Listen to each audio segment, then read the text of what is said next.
الحمد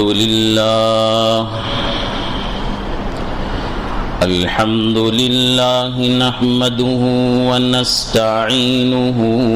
ونستغفره ونؤمن به ونتوكل عليه ونعوذ بالله من شرور أنفسنا ومن سيئات أعمالنا من يهده الله فلا مضل له ومن يضلله فلا هادي له ونشهد أن لا إله إلا الله وحده لا شريك له ونشهد أن سيدنا وسندنا وحبيبنا ونبينا مولانا محمدا عبده ورسوله أرسله بالحق بشيرا ونذيرا وداعيا إلى الله بإذنه وسراجا منيرا وصلى الله على النبي وآله وأصحابه وبارك وسلم تسليما كثيرا كثيرا أما بعد فقد قال الله تبارك وتعالى في القرآن المجيد والفرقان الحميد أعوذ بالله من الشيطان الرجيم بسم الله الرحمن الرحيم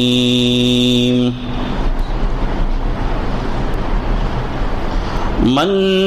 جاء بالحسنة فله عشر أمثالها ومن جاء بالسيئة فلا يجزى إلا مثلها وهم لا يظلمون آمنت بالله صدق الله مولانا العظيم وصدق رسوله النبي الكريم ونحن على ذلك من الشاهدين والشاكرين والحمد لله رب العالمين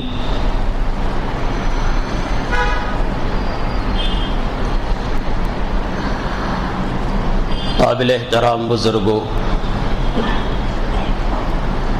قابل قدر ملت کے نوجوان بھائیوں، عزیز دوستوں،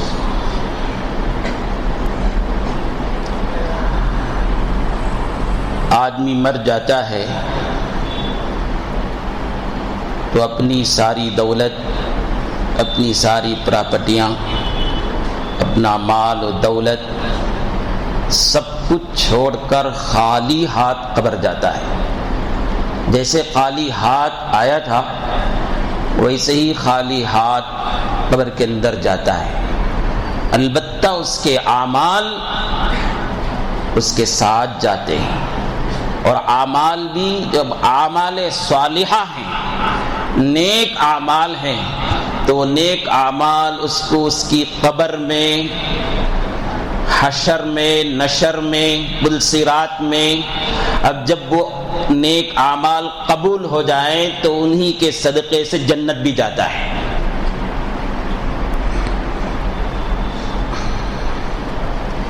اس لیے جس طرح آدمی اپنے مال و دولت، ہیرو جواہرات، سونا چاندی کی حفاظت کرتا ہے، یہ بڑی مشکل سے حاصل کیا ہوا مال، بڑی مشکل سے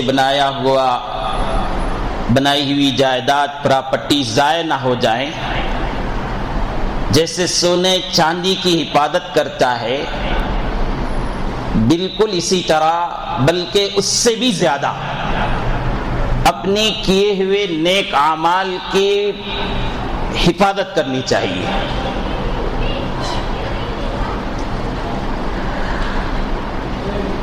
میں نے سورہ انعام کی 160 نمبر آیت تلاوت کی ہے، جس میں میرے اور آپ کے رحیم، کریم، شفیق مولا رب العالمین جزا سزا سے متعلق اپنا کریمانہ ضابطہ اس طرح بیان کرتے ہیں، اگر کوئی بندہ، کوئی بندی نیک اعمال کرتا ہے، پھر اس کی حفاظت کرتا ہے، اسے برباد ہونے نہیں دیتا، غارت ہونے نہیں دیتا، اسے ضائع ہونے نہیں دیتا، اس کی حفاظت کرتے کرتے موت تک حفاظت کرتا ہے، پھر ہمارے دربار میں وہ کی ہوئی ایک نیکی لے کر آتا ہے، تو ہماری قدردانی کا حال یہ ہے کہ ہم اس ایک نیکی کے بدلے جو اس نے کر کے لے آیا ہے، جاء بالحسنات، عربی جاننے والے جانتے ہیں جاء جب با کے صلہ کے ساتھ آتا ہے تو لے آنے کے معنی میں آتا ہے، جاء بالحسنات، نیکی کیا، اس نیکی کو لے آیا ہمارے دربار میں، تو اس ایک نیکی کے بدلے ہم 10 نیکیوں کے برابر اسے بدلہ عطا کریں گے۔ یہ 10 نیکیوں کے زیادہ کر کے دینے کا یہ قانون ادنا قانون ہے، ورنہ دوسرے احادیث سے معلوم ہوتا ہے بندے کے اخلاص، اس کے خلوص، اس کے خشوع اور خضوع اور للہیت کی بنا پر اللہ اس کی نیکیوں کو، ایک نیکی کو بڑھا کر 70 گنا 70 درجے اضافہ کرتے ہیں۔ بعض روایتوں میں آتا ہے بعض لوگوں کا اتنا خلوص ہوتا ہے کہ اس کی ایک نیکی کے بدلے 700 نیکیاں عطا کرتے ہیں۔ تو یہ اللہ رب العالمین کا کریمانہ ضابطہ ہے کہ اگر کوئی بندہ گناہ کرتا ہے، گناہ کرنے کے بعد اسے توبہ کرنے کے موقع تھے، استغفار کرنے کے موقع تھے، فرض نمازوں کے بعد اپنے کیے ہوئے گناہوں سے توبہ کر سکتا تھا، حج میں کر سکتا تھا، عمرہ میں کر سکتا تھا، روزے کی حالت میں کر سکتا تھا، راتوں میں تہجد میں اٹھ کر اللہ کو منا کر اپنے گناہ معاف کر سکتا تھا، مگر معاف نہیں کیا، دنیا کے جھمیلے میں پڑا رہا، اور اتنا پڑا رہا موت کا فرشتہ آ کر روح قبض کر لیا، توبے کا موقع نہیں ملا۔ تو اللہ رب العالمین کا ضابطہ یہ ہے کہ اس گناہ میں اضافہ کر کے، زیادتی کر کے نہیں دیں گے سزا، بلکہ ایک گناہ کے برابر ہی اسے سزا ملے گی۔ من جاء بالحسنۃ فلو عشر امثالها ومن جاء بالسیئۃ فلا یجزى الا مثلها، جتنا گناہ کیا ہے اتنی سزا ملے گی، وہم لا یظلمون، اس پر ظلم نہیں کیا جائے گا۔ اسی عنوان کو میرے اور آپ کے آقا حضرت جناب محمد الرسول اللہ صلی اللہ علیہ وسلم اور کچھ وضاحت کے ساتھ فرماتے ہیں۔ یہ روایت بخاری شریف میں ہے، مسلم شریف میں ہے، نسائی شریف میں ہے، مسند احمد میں روایت ہے۔ حضرت جناب محمد الرسول اللہ صلی اللہ علیہ وسلم نے فرمایا، تمہارا رب عز و جل ایسا کریم ہے کہ کوئی بندہ نیکی کا ارادہ کیا تو صرف نیکی کے ارادے سے ہی، ابھی عمل کی نوبت نہیں آئی، صرف نیکی کا ارادہ کرتے ہی اس کے نامہ اعمال میں ایک نیکی لکھ دی جاتی ہے۔ اگر عمل کر لیتا ہے، ارادے کے بعد عمل کر لیتا ہے، تو پھر اس ایک نیکی کے بدلے کبھی 10 نیکیاں لکھی جاتی ہیں، کبھی 700 درجہ بڑھا کر لکھا جاتا ہے۔ یہ مولا کریم کی شان ہے۔ اس کے برخلاف کوئی بندہ گناہ کا ارادہ کرتا ہے، ارادہ کرتے ہی اس کے نامہ اعمال میں گناہ نہیں لکھا جاتا ہے، نیکی کرتے ہی، نیکی کا ارادہ کرتے ہی نیکی لکھ دی جاتی ہے، ابھی نیکی کی نوبت ہی نہیں آئے تو بھی نیکی لکھ دی جاتی ہے۔ گناہ کا ارادہ کرتے ہی گناہ کا جزا سزا نہیں لکھی جاتی ہے، بلکہ دیکھا جاتا ہے کہ ارادہ کرنے کے بعد کیا بھی گناہ کر لیتا ہے یا اپنے رب سے ڈر کر، خوف کھا کر، خبر و حشر سے ڈر کر، اللہ کے سامنے حاضری کے خوف سے وہ گناہ چھوڑ دیتا ہے، ترک کر دیتا ہے۔ تو اللہ کے نبی علیہ الصلوۃ والسلام نے فرمایا گناہ کا ارادہ کر کے خوف کھا کر چھوڑ دینے کی وجہ سے نیکی لکھی جاتی ہے۔ ابھی نیکی نہیں کیا، گناہ کا ارادہ کر کے گناہ نہیں کیا، گناہ کے ارادے کو ترک کر دیا تو بھی نیکی لکھی جاتی ہے۔ کتنا بڑا کریم ہے اللہ رب العالمین۔ پھر اللہ کے نبی نے فرمایا اس کے باوجود کوئی بندہ اپنے آپ کو ہلاک کر لیتا ہے، توبہ نہیں کرتا، گناہ سے مغفرت طلب نہیں کرتا، تو وہ اپنے آپ کو ہلاک کرنے کو ٹھان لیا ہے۔ تو بہرحال اللہ رب العالمین قرآن میں فرماتے ہیں جاء بالحسنات، ہمارے دربار میں اگر نیکیاں لے آتے ہیں، تباہ ہونے سے، برباد ہونے سے، حفاظت ہونے سے، ضائع ہونے سے بچا کر ہمارے دربار میں لے آتے ہیں، تب نیکیاں دی جاتی ہیں۔ تو مطلب یہ ہے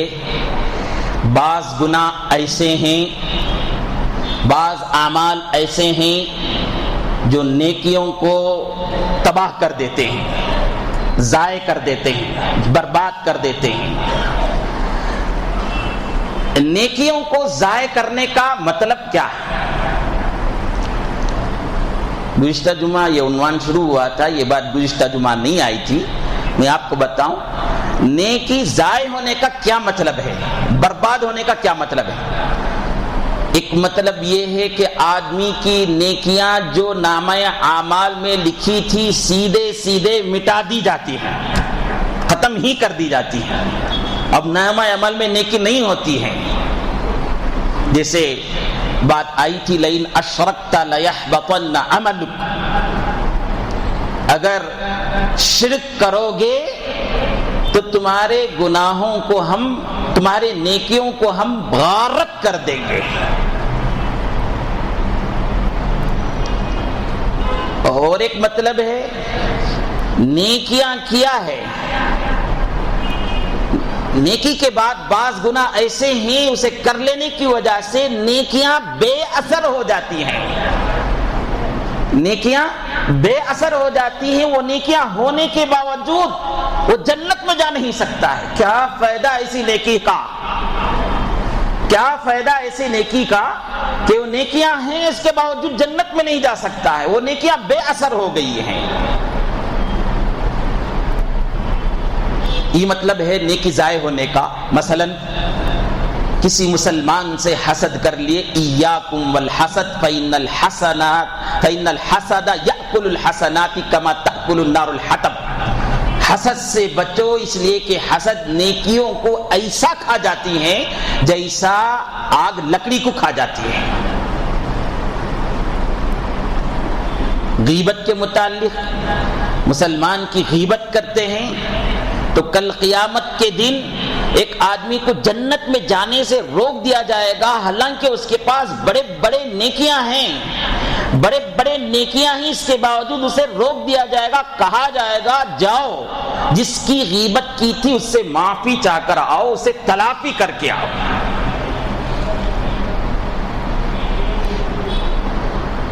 اب وہاں کون معاف کرتا ہے؟ وہاں تو سب کو اپنی اپنی لگی رہتی ہے، ہر ایک کو نیکی کی قیمت معلوم ہو چکی ہے، وہاں کوئی معاف کرنے کے لیے تیار نہیں ہوگا، وہاں نیکیوں کو دینا پڑے گا، اپنے غلطیوں کے بدلے، غیبت کے بدلے، کسی مسلمان کو نفرت کرنے کے بدلے، کسی مسلمان سے حسد کرنے کے بدلے وہاں جا کر اگر معافی چاہتے ہیں تو معافی نہیں ہوتی، معافی تو یہاں خبر میں جانے سے پہلے آنکھیں کھلے رہنا تک حقوق العباد میں سے جو تعلق رکھتے ہیں گناہ حقوق العباد میں سے، وہ یہاں معاف ہو سکتے ہیں جب اس آدمی کے پاس جا کر معافی چاہ لے، اس کا ہاتھ پکڑ کر کہیں کہ ہم سے تمہاری غیبت ہو گئی، معاف کر لیجئے، تمہارے متعلق مجھے بہت مرتبہ حسد ہو گیا، معاف کر لیجئے، میں نے فلاں فلاں وقت میں تمہیں نفرت سے دیکھا، معاف کر لیجئے، معافی چاہیں تو گناہ معاف ہوں گے۔ اگر اتفاق سے بزرگوں پر اللہ تعالی رحمتوں کا نزول فرمائے، دنیا سے چلے گئے ہیں، جس کی غیبت ہم نے کی ہے وہ دنیا سے چلے گئے ہیں، اب ان کے پاس معافی کا کوئی راستہ نہیں،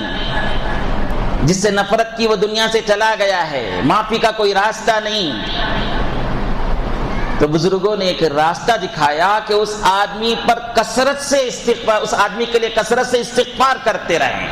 اس کے لیے اللہ تعالیٰ سے مغفرت کی دعائیں کرتے رہیں۔ بہت ممکن ہے کل قیامت کے دن اٹھ کر کہہ دیں، اے اللہ کے بندے، میرے مرنے کے بعد میرے لیے جو تم نے مغفرت طلب کی ہے، میرے لیے جو تم نے جو استغفار کیا ہے، میرے لیے جو اللہ تعالیٰ سے جہنم سے بچاؤ کے لیے، قبر کے عذاب سے بچاؤ کے لیے جو دعا کی ہے، تمہاری دعاؤں کے بدلے میں بچ گیا، چلو میں معاف کر دیا۔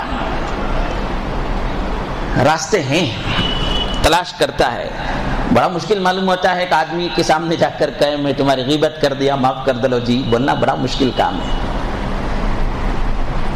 اس سے بھی زیادہ مشکل ہے نا جہنم میں جانا، دوزخ میں جانا، اس سے بھی زیادہ مشکل کام ہے نا، کل قیامت کی شرمندگی اس سے بھی زیادہ ہوگی نا۔ اس لیے دنیا میں کر لیں، اگر دنیا سے چلا گیا ہے تو استغفار کریں، ان کے لیے استغفار کریں، ان کے لیے اللہ تعالیٰ سے دعائیں کریں۔ ضائع ہونے کا ایک مطلب یہ بھی ہے کہ ہماری نیکیاں لے کر انہی دے دی جائے گی،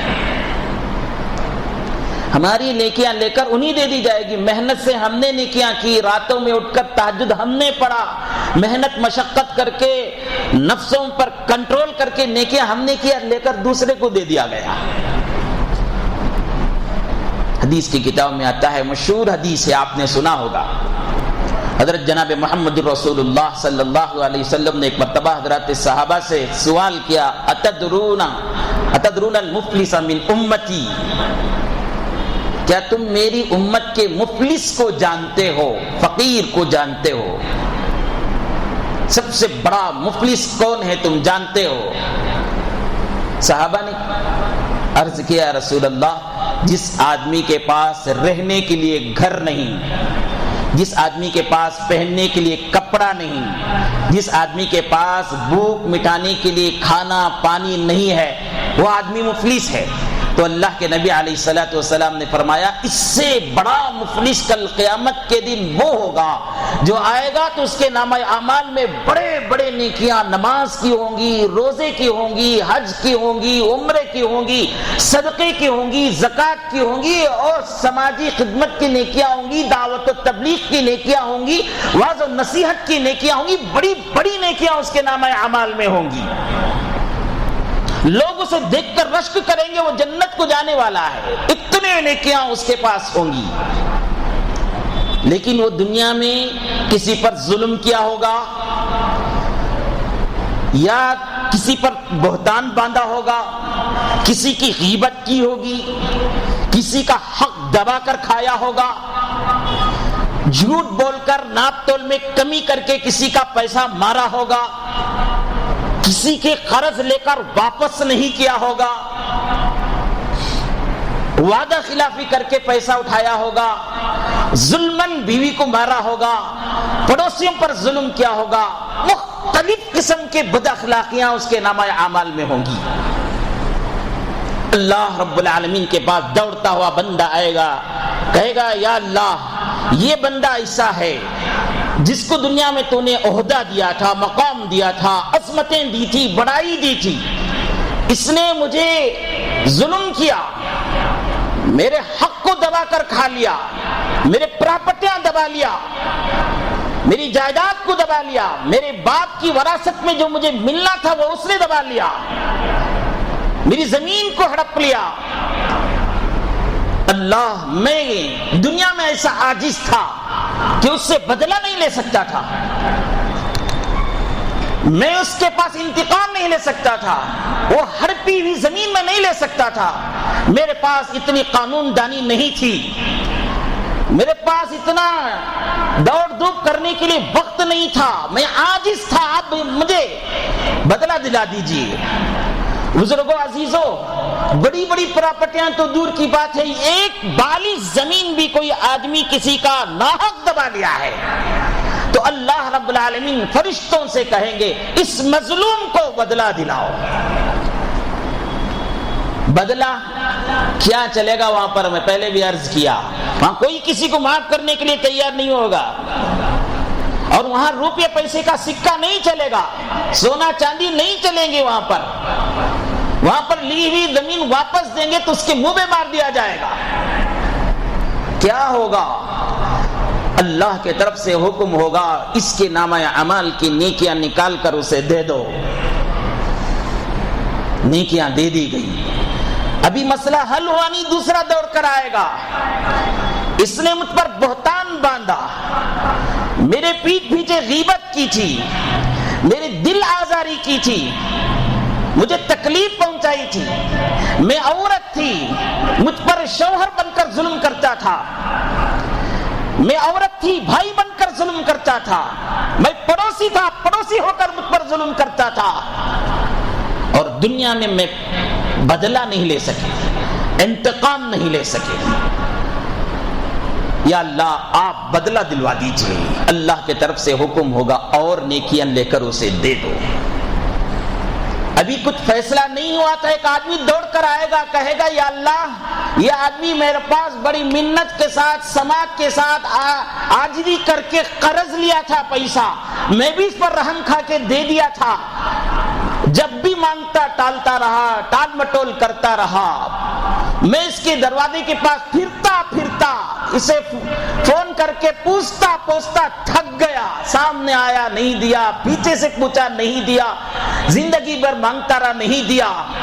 ٹال مٹول کرتا ہی رہا، میرا قرض یہ واپس کیے بغیر مر گیا ہے، یا اللہ میرے قرض کا بدلہ عطا کیجیے۔ اللہ کے طرف سے حکم ہوگا۔ قرض تو بڑا مسئلہ ہے بھائی، قرض کا مسئلہ ایسا ہے، اللہ کے نبی علیہ الصلوۃ والسلام نے فرمایا شہید بھی، اللہ کے راستے میں جو شہید ہو گیا، شہادت کا بڑا مرتبہ، اس کا جسم کا خون کا قطرہ زمین میں گرنے سے پہلے اللہ اس کی مغفرت کر دیتے ہیں۔ اتنا بڑا اس کا جزا ہے، اس کے باوجود اگر وہ قرض لے کر واپس کیے بغیر مر گیا ہے، قرض لے کر واپس کیے بغیر مر گیا ہے، تو اللہ کے نبی علیہ الصلوۃ والسلام نے فرمایا وہ شہید بھی جنت میں جا نہیں سکے گا۔ اب وہ کیا حال ہے ان حاجیوں کا، کیا حال ہے ان کا عمرے پر عمرہ کرنے والوں کا، کیا حال ہے ان کروڑ پتیوں کا، ان ارب پتیوں کا، کیا حال ہے ان نمازیوں کا، کیا حال ہے ان تہجد گزاروں کا، کیا حال ہے اس نیک اعمال کرنے والوں کا جو لوگوں کے پاس قرض لیتے ہیں اور بھول بھی جاتے ہیں دینے، یاد بھی نہیں رہتا، یاد دلائے تو یاد آتا ہے، ہاں دیتا ہوں جاؤ۔ سود میں لیا ہوا پیسہ تو دینے کے لیے یاد ہوتا ہے، کیونکہ مہینہ مہینہ انٹرسٹ بننا نا، وہ یاد ہوتا ہے۔ ایک آدمی آپ پر، آپ کی بیوی بچوں پر رحم کھا کے جو پیسہ دیا تھا اسے واپس کرنا بھول جاتے ہیں۔ سن لو اچھی طرح سے، آپ کی وہ تہجد کی نمازیں، وہ آپ کے حج، آپ کے وہ عمرے، آپ کے وہ نمازیں، آپ کے وہ روزے، وہ آپ کے سماجی خدمات، وہ آپ کے فقراء اور مساکین کو مدد کرنا کچھ کام نہیں آئے گا اگر دنیا میں قرض ادا کرے بغیر مر گیا۔ پہلی فرصت میں جس آدمی کو آپ قرض دینا ہے اسے دینے کی فکر کرو، اور اچھی طرح سے یاد رکھو کوئی آدمی قرض واپس کرنے کی فکر کرتا ہے، اس کے لیے دوڑ دھوپ کرتا ہے، اللہ اس کی مدد کرتے ہیں، اللہ اس کی مدد کرتے ہیں۔ تو بہرحال آدمی آئے گا، عرض کرے گا پروردگار رب العالمین یہ بندہ تھا، میرے سے قرض لیا، واپس نہیں کیا۔ اللہ فرمائیں گے دیکھو اس کے نامہ اعمال میں کچھ نیکیاں ہیں اور بھی۔ اب دیکھا کہ دے دیا گیا، حسد کرنے والوں کو دے دیا گیا، جس کے لیے حسد کیا تھا اسے دے دیا گیا، جس کی غیبت کی گئی تھی اسے دے دیا گیا، بیوی پر ظلم کیا گیا تھا اسے دے دیا، چھوٹے پر ظلم کیا تھا اسے دے دیا، بڑے پر ظلم کیا تھا اسے دے دیا، کوئی نیکی نہیں ہے۔ اللہ رب العالمین کا فیصلہ ہوگا اس مظلوم کے، اس مقروض کے گناہ کو نکال کر، جو قرض دیا تھا اس کے گناہ نکال کر اس نامہ اعمال میں نیکیوں کا ڈھیر رکھنے والے کو دے دو۔ اب وہ آدمی بجائے جنت جانے کے جہنم کی طرف جائے گا۔ اللہ حفاظت فرمائے۔ اللہ کے نبی نے فرمایا میری امت کا سب سے بڑا مفلس، سب سے بڑا فقیر یہ ہے۔ اب دیکھو بھائی، یہ آدمی نماز پڑھ کے نیکی کیا تھا، روزہ رکھ کے نیکی کیا تھا، زکوٰۃ دے کے نیکی کیا تھا، حج کر کے نیکی کیا تھا، عمرہ کر کے نیکی کیا تھا، تہجد پڑھ کے نیکی کیا تھا، سماجی خدمات کر کے نیکی کیا تھا، بیمار پرسی کر کے نیکی کیا تھا، لیکن ان نیکیوں کی حفاظت نہیں کیا، ان نیکیوں کی حفاظت نہیں کیا، تو حال کیا ہوا؟ اس لیے اللہ رب العالمین فرماتے ہیں جاء بالحسنات، نیکیاں کرنے کے بعد نیکیوں کی حفاظت کر کے لائے گا تو ہم جنت میں بھیجیں گے 10 گنا 10 درجہ زیادہ کر کے نیکیاں دیں۔ تو گزشتہ جمعہ آپ کے سامنے 4-5 باتیں آئی تھی اور کچھ باتیں رہ گئی تھی جو نیکیوں کو غارت کرنے والے، ان میں سے ایک عمل حضرت مولانا مفتی شفیع صاحب رحمت اللہ علیہ مفسر قرآن ہیں، اس آیت کے ذیل میں لکھتے ہیں کہ اگر کوئی آدمی مسجد میں بیٹھ کر دنیا کی باتیں کرتا ہے، مسجد میں بیٹھ کر دنیا کی باتیں کرتا ہے، تو اس کی وجہ سے بھی اس کے اعمال صالحہ جو اس نے بیٹھ کر قرآن کی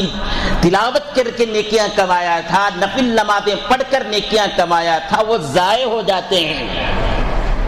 اور حدیث بیان کرتے ہیں مسجد میں بیٹھ کر بات کرنے کا گناہ نیکیوں کو ایسا کھا جاتا ہے، مسجد میں بیٹھ کر دنیا کی باتیں کرنے کا گناہ ایسا نیکیوں کو کھا جاتا ہے جیسے آگ لکڑی کو کھا جاتی ہے۔ اب ذرا ہمیں سنبھل کر سوچنا چاہیے، یہ گناہ عام طور سے عام لوگوں سے نہیں ہوتا ہے، نمازیوں سے ہوتا ہے، دینداروں سے ہوتا ہے۔ مسجد میں بیٹھ کر وہ نماز پڑھا تھا، قرآن کی تلاوت کیا تھا، ذکر کیا تھا، درود شریف پڑھا تھا، تسبیحات پڑھا تھا، وعظ و نصیحت کی تھی، دعوت و تبلیغ کا کام کیا تھا، بڑا مقام بن گیا، شیطان کو تم پر حسد پیدا ہو گیا، اور وہ سوچتا ہے کہ مسجد سے باہر نکلنے سے پہلے یہ دعوت و تبلیغ کی نیکیاں، قرآن کی تلاوت کی نیکیاں، صلاۃ و تسبیح کی نیکیاں، روزے کی نیکیاں یہی غارت ہو جائیں۔ تو آپ کے پاس آتا ہے، آپ کے دل میں کسی ایک آدمی کے بارے میں بات ڈال دیا، بیٹھ کر 2 آدمی کسی کی بات کرتے ہیں، کرتے غیبت ہو گئی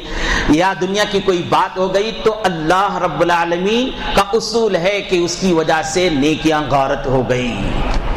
اس لیے بڑی محتاط ہونا چاہیے۔ بہت سے لوگ ہیں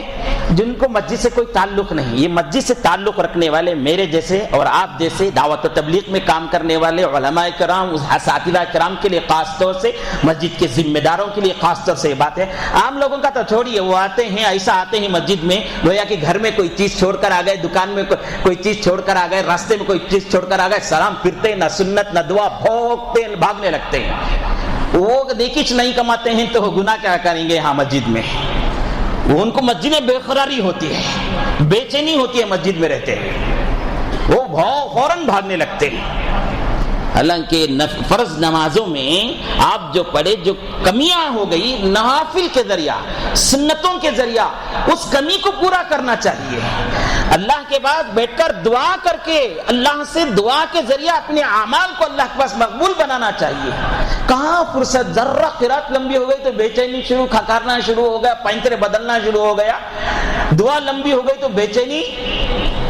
سنت بھی نہیں دعا بھی نہیں، فوراً بھاگنے لگتے ہیں۔ ایسے لوگ ان کی بات نہیں کر رہا ہوں، وہ لوگ جو مسجد میں لگے رہتے ہیں، جن کا تعلق مسجد سے ہے، ان کا حال یہ ہے کہ شیطان ان پر حسد کرتا ہے، ان کی نیکیوں کو ضائع کرنے کے لیے ہیلے تلاش کرتا رہتا ہے۔ اب یہ ہیلا ڈال دیا، بیچ میں بیٹھ کر مشورہ ہو رہا ہے، میٹنگ ہو رہی کسی بات کی، یا کسی دعوت و تبلیغ کا مسئلہ ہے، یا کسی اصلاحی بات کی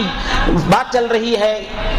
بیچ میں کسی ایک آدمی کی بات لے آئی جو غیبت کے درجے میں آ گئی، یا کوئی دنیا کی بات آ گئی، ہنس دیا، کھلکھلا کر ہنس دیا، پورے نیکیاں ضائع ہو گئے۔ اس لیے مسجد میں آتے ہیں تو بڑے احترام کے ساتھ آئیے اور بہت ہی ادب کے ساتھ رہیے۔ یہاں جو ہے فرشتے رہتے ہیں، فرشتوں کی عبادت ہوتی رہتی ہے، ہماری باتوں سے فرشتوں کو تکلیف ہوتی ہے۔ فرشتے پکار کر کہتے ہیں اللہ کے بندے، بات کرنے والے ذرا خاموش ہو جا۔ اس پر بھی خاموش نہیں ہوتا ہے تو بزرگوں نے کہا فرشتے لعنت بھیجتے ہیں، تمہاری باتوں کی وجہ سے ہماری عبادت میں تکلیف ہو رہی ہے، اللہ کی لعنت ہو، تم اٹھ کر یہاں سے چلے جاؤ۔ آئے تھے اللہ کے پاس مقبول ہونے کے لیے، واپس جا رہے ہیں تو مردود ہو کے جا رہے ہیں، اللہ حفاظت فرمائے۔ اس لیے ذرا سنبھل کر رہنا۔ تو یہ ایک عمل جو نیکیوں کو ضائع کرتا ہے وہ مسجد میں بیٹھ کر دنیا کی باتیں کرنا۔ اگر اب تک ہوا ہے تو اس سے توبہ کیجیے، اللہ تعالیٰ سے معافی چاہیے۔ ساتواں عمل نبی صلی اللہ علیہ وسلم کی گستاخی، قرآن شریف میں آتا ہے لا ترفعوا اصواتکم فوق صوت النبی ولا تجہروا له بالقول كجهر بعضکم لبعض ان تحبط اعمالکم وانتم لا تشعرون، ان تحبط اعمالکم وانتم لا تشعرون۔ تم نبی کے سامنے بلند آواز سے بات نہ کرو اور ایسا نہ بلاؤ نبی کو جیسا تم ایک دوسرے سے بلاتے ہو، ایک دوسرے کو بلاتے ہو، ورنہ حال یہ ہوگا کہ تمہارے اعمال ضائع ہو جائیں گے، تم کو پتہ بھی نہیں چلے گا۔ ایک تو پتہ چلتا ہے بیماری کا، ایک آدمی کو پتہ چلے بغیر بیماریاں اس کے اندر گھس جائے تو کتنا بڑا مشکل کام ہے۔ تو اللہ فرماتے ہیں کہ نبی کی گستاخی کرنے والے کا حال یہ ہے کہ اس کے اعمال ضائع ہو جائیں گے، اسے پتہ بھی نہیں چلے گا۔ اب ایمان والے نبی کے نام پر تو بڑے مرتے ہیں، عشق کا اظہار کرتے ہیں، محبت کا اظہار کرتے ہیں، نبی کی گستاخی ہم سے کہاں سے ہوگی؟ اللہ حفاظت فرمائے، ہم نہیں کرتے، لیکن کبھی کبھی کسی سنت کا مذاق اڑا دیتے ہیں۔ داڑھی کا مذاق اڑا دیے، نبی جیسا چہرہ تھا اس کا مذاق اڑا دیے، نبی کے جیسا پگڑی تھی اس کا مذاق اڑا دیے، یا کھانے کی سنت کا مسئلہ تھا اس کا مذاق اڑا دیے، یا مذاق نہیں اڑائے، مذاق اڑانے کا ذریعہ بن گئے، استہزاء کا ذریعہ بن گئے، تو بھی اس باتوں میں آتا ہے۔ دیکھو بھائی، ایک سنت پر آپ عمل نہیں کرتے ہیں وہ الگ بات ہے، وہ آپ کا مسئلہ ہے۔ عمل کرنے والے کا مذاق اڑانا، عمل کرنے والے کا استہزاء کرنا، عمل کرنے والے کو دیکھ کر حقیر سمجھنا، دقیانوسی سمجھنا، یہ بہت ہی خطرے کی بات ہے، تمہارا ایمان خطرے میں پڑ جائے گا۔ کتنے لوگ ایسے ہیں جو داڑھیوں کا مذاق اڑا دیتے ہیں، داڑھی رکھ کر کوئی کام غلط کر دیا تو کہتے ہیں داڑھی رکھ کر ایسا کر دیا ویسا کر دیا۔ یقیناً داڑھی کی قدر تھی، داڑھی کی عظمت یہ ہے کہ وہ داڑھی کی وجہ سے کوئی غلطی نہ کرے، اس کا لحاظ رکھیں، لیکن وہ لحاظ نہیں کیا، وہ غلطی کر دیا تو آپ داڑھی کا نام کہیں کو لے رہے ہیں بھائی؟ داڑھی رکھنے والا بھی انسان، نہیں رکھنے والا بھی انسان، ٹوپی پہننے والا بھی انسان، نہیں پہننے والا بھی انسان، پگڑی بننے والا بھی انسان، پگڑی نہیں بننے والا بھی انسان ہے۔ آپ اس کا نام لے کر کیوں توہین کرتے ہیں؟ اس آدمی کے عمل کی توہین کیجیے جو اس نے غلط کام کیا ہے۔ ایک سنت پر عمل نہیں کرنا ایک الگ مسئلہ ہے، سنت پر عمل کرنے والے کو دیکھ کر مذاق اڑانا، اس کی توہین کرنا، اسے حقیر سمجھنا، اسے دقیانوسی سمجھنا، یہ بہت خطرے کی بات ہے، ایمان خطرے میں پڑ جائے گا اس سے۔ 8واں عمل ریاکاری، دکھاوا۔ کوئی بھی نیک عمل کر رہے ہیں اس میں مقصد ریاکاری ہے، شہرت ہے، دکھاوا ہے، لوگوں کے پاس عزت مقام پانا ہے۔ بڑے بڑے نیکیاں کر رہا ہے، لوگ دیکھ کر اسے سمجھتے ہیں کیا صدقے کرتا ہے، کیا حج کرتا ہے، کیا واعظ و نصیحت کرتا ہے، کیا دعوت و تبلیغ کرتا ہے، کیا نیک عمل کر رہا ہے، کیا اس کے پاس بڑے بڑے نیکیاں ہیں، سمجھتا ہے۔ اور واقعتاً وہ نیکیاں ہیں، لیکن اللہ کو راضی کرنے کے ارادے سے نہیں ہیں، اللہ کی خوشنودی حاصل کرنے کے مقصد سے نہیں ہے، تو سن لیجئے وہ نیکیاں لکھی بھی نہیں جاتی ہیں نامہ اعمال میں۔ بعض نیکیوں کا حال تو یہ ہے لکھی جاتی ہیں، بعد میں اسے برباد کر دی جاتی ہیں، ضائع کر دی جاتی ہیں۔ یہ دکھاوی کا عمل جو ہوتا ہے، ریاکاری کا جو عمل ہوتا ہے، اس کی وجہ سے ظاہری اعتبار سے جو نیکیاں دکھتی ہیں وہ نیکیاں نامہ اعمال میں لکھی ہی نہیں جاتی ہیں۔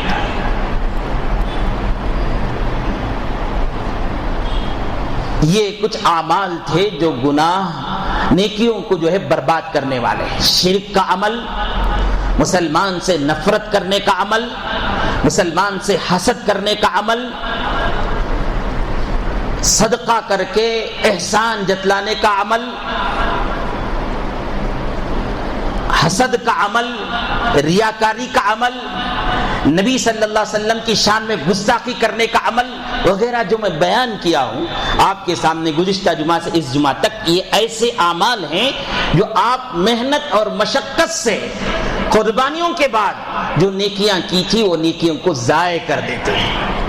اس لیے آدمی کو چاہیے کہ نیکیوں کی حفاظت کریں۔ نیک کام کرنا آج کے دور میں بڑا مشکل ہے، گناہ آسانی سے کر سکتے ہیں، گھر کے اندر بھی گناہ کے سامان، گھر کے باہر بھی گناہ کے سامان،